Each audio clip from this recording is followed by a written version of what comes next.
From the moment we wake up in the morning, we are reacting to our programming. Now, some of that programming comes from us, things and habits that we've created over time to better our lives, and in some cases, things and habits that don't better our lives. Much of our programming has happened throughout the years through training from our parents and from schools and our work environments, and also through other means, through the government and through media and through online platforms. Most people go through the day with little to no thought about how these things are affecting their actions, the actual things that they're doing. And in some instances, that's a good thing. Being on autopilot is not bad. It frees your mind up to think about different things. There's a concept in video games called NPCs. It stands for non-player character or non-playable character. These are all the characters that you can interact with pre-programmed responses. Many of us are similar to those NPCs. We don't engage outside of our programming. We do the same thing day in and day out with little thought to how that's actually affecting our lives. Many of us don't move beyond that. Many of us don't think at a higher level or think about other things. And it's not until we think critically about the things that we are interested in our lives that we actually find some true enjoyment and freedom throughout life.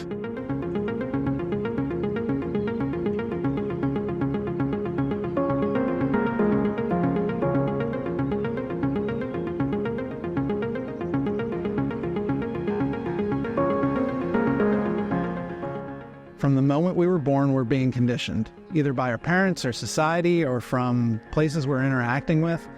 And I don't think it's necessarily a bad thing, but I remember from a very young age that I was being taught, this is the way to do things. This is how it's done. And that programming started. And I'm naturally a skeptic. I'm naturally a person that thinks about these things. I remember being very small and asking my parents questions that I should not have been asking them. I should have just been listening to them and doing what they say. And then we go to school and we continue to be conditioned. And then we get into work and continue to be conditioned. And as we become adults, we start hearing from people who have influence over our lives, such as politicians and celebrities, and people who claim that they're authorities as well. And all of these people have an agenda. They want to push their belief system and get other people to believe them, to have followers. That's one of the things that I think is innate in humanity. We want people to like us. We want people to believe in what we're saying and to follow on the path. Because obviously, if we're going down the path, most people think that the path that they're on is a good path.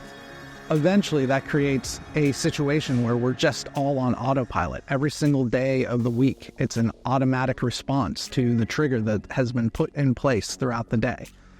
And I think that in order for us to have a society that is respectful to one another, we all need to work at not being slaves to our programming. To do this, we have to think critically and question assumptions and not just take wholesale whatever someone's telling us. I realize the irony in this because I'm obviously doing the same thing right now. I want all the things that I just said, but I want to create an environment where you get to choose the topics and how you interact with them, where it's not something that is throttled or pushed or, promoted to you.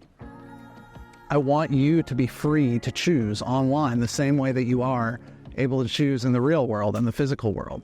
And that, I think, that disconnect is one of the biggest problems right now, especially online, but also in society. I think a big reason why we allow ourselves to be programmed in this way is because all of us have a desire to belong, to be a part of a team, to have our people.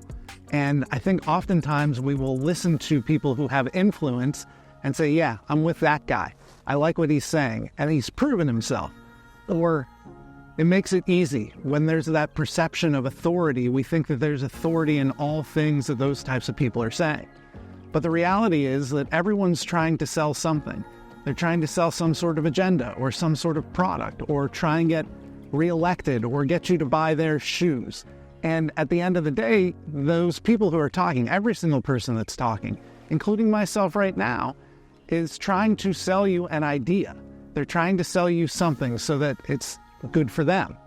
I admit I'm trying to impart my belief of how the world online should work to you.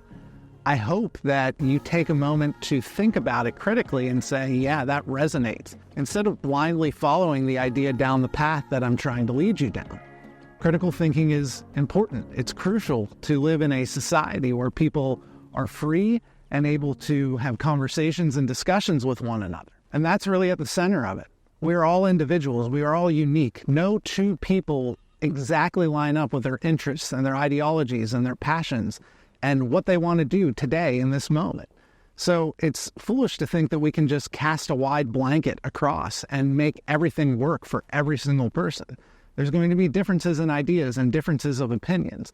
And individual autonomy, the individual, is important in that process.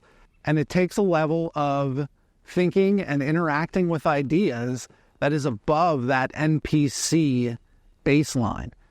You work down here. Everything's programmed us to the past. But when you come beyond it, you're able to not care so much about winning the fight or being right or wrong and start to learn from others. And at the very least, at the end of the day, understand where those other people who you disagree with are coming from.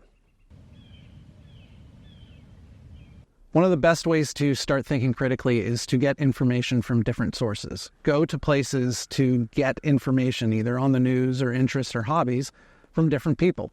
One of the best things I've found to do this is if a podcast I listen to regularly tells me that another podcast is terrible, I want to go listen to find out why and hear for myself and decide for myself if that's true, if it's terrible. A lot of times, yeah, it's terrible. And it wasn't a waste of time because I found out on my own. I didn't just take someone else's information as the truth, as the immediate truth. And the ability to think critically and to hear these types of things is a key ability not only in success, I believe, but also in being able to have conversations and understanding with other people. At Nyched, I seek to provide an environment where you can do these types of things. You can filter and sort and turn it on for a day or two or an hour or a moment, and then turn it back off. So you can dip your toes into other ideas and other interests and other thoughts. Or to create a feed that has these things that you don't agree with on as well, so that you're not just 100% of the time in an echo chamber, and you get to hear other people's ideas on specific ideologies and interests and hobbies. And that's a good thing. That's a really good thing, I think, to be able to have those diverse perspectives and at least be able to talk to people that you disagree with, to find some sort of understanding between one another. Not agreeance necessarily, but hopefully some understanding. One of my major goals with Nyched is to create an online platform that empowers you to talk about the things that you're interested in.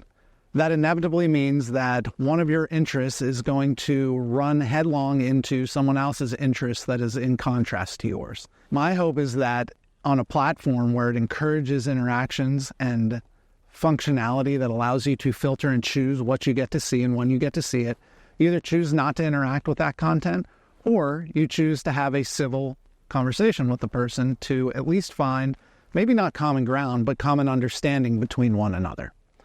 One of the biggest problems with society right now is we are so tied to each of our individual teams. Whoever we picked, we treat everything in life like it's a sports team. I'm a big Penguins fan. I'm, of course, going to always root for the Penguins. But I don't think when it comes to how society is shaped and structured that we can just tie ourselves to one team or the other for the rest of eternity and say, yep, no matter what, I'm going that route. They're always right. This has created an environment of contention out in society where if you don't agree with my blue team or you don't agree with my red team, then you're wrong, you're the devil, you're a Nazi or whatever. We all use this language, or we all hear people on our team use this language about the other team. And I don't think it's helpful in moving forward with society. I think we would be a lot better off if we could all come to the table with different peoples from different ideologies and different opinions, not necessarily to find common ground and agreeance, but to find common understanding and find out if there is a path forward with both of those ideas. So what should you do now that you don't want to be enslaved to your programming? Well, I've got 5 suggestions for you. The first is to think critically about everything. Take the time to actually consider what's being said to you. Don't just listen to it because you trusted the person who was saying it before. I do this with my friends. I push back against them And that's created really deep relationships with the best of them. The next thing would be to not stick with the same sources you always listen to. Go to other things. Even though in the past, you disagreed with them, maybe you vetted them before, maybe you just listened to somebody and they said, that's a bad resource. Go check them out. At least hear for it. Think for yourself. Don't be lazy about it. Go and consider what they have to say and their perspective, at least to find common understanding. If we seek to understand each other, we will live in a more civilized society. Next, it's empathy. In order to do this, in order to have an understanding of what someone else believes, you've got to empathize with them. And it's a hard thing. It's a very difficult thing for me to learn. It took a long time, and I'm still trying to learn how to do this well. But if you can't put yourself in their shoes a little bit and at least try to understand where they came from, you're never going to have common understanding. If you're always in it to win an argument, you're just going to be sitting there ready to talk, not sitting there listening to what they're actually saying. You're thinking about how you can counter whatever they're saying, and maybe not even listening to what they're saying at all. This leads into being respectful to one another. If you're having a conversation with someone and you're starting to get frustrated or angry even, I would suggest that's when the conversation should end. And then use that experience to either reignite the conversation down the road when tensions have cooled, or take that experience into the next conversation you're having with someone whom you don't agree with completely. Lastly, I would say you need to empower yourself. You need to find spaces online that encourage these types of things, or at least don't force you to hear their bias and their beliefs and hide things that they don't agree with from you. Nyched is a great option for this, but I know it's not the only option. It's just that the other options that are out there don't have everything aggregated in one place, every interest aggregated in one place. They're dispersed. They're usually individual interests or niches.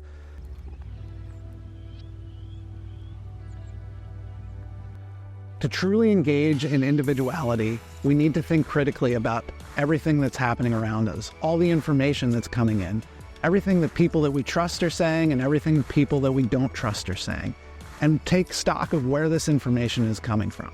Does it pass the sniff test? Is it something that makes sense just on its face, regardless of the data?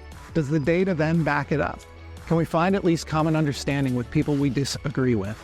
This is the whole point of Nyched, to put an environment in front of you where you get to tweak the levers just like you do in the real world to decide if you want to interact with certain topics and certain ideas. I personally operate from the stance of having an open view and listening to all sorts of different ideas and opinions, and then coming to my own determination. If you're not like that, on Nyched, you can close yourself off and just listen to the things that you want to listen to, the same way we have out here in the physical world. I am not an NPC. I hope you're not either. Nyched is the world's first human interaction platform, and it is totally within your control. To learn more, go to beta.nyched.com. If you like this video, leave a like or a comment down below. I'd love to hear from you about what you thought about this topic. Whether you agree or whether you don't, makes no difference to me. I want to have a conversation with you. And if you want to see more content like this, stay tuned, because the next video is coming up right now.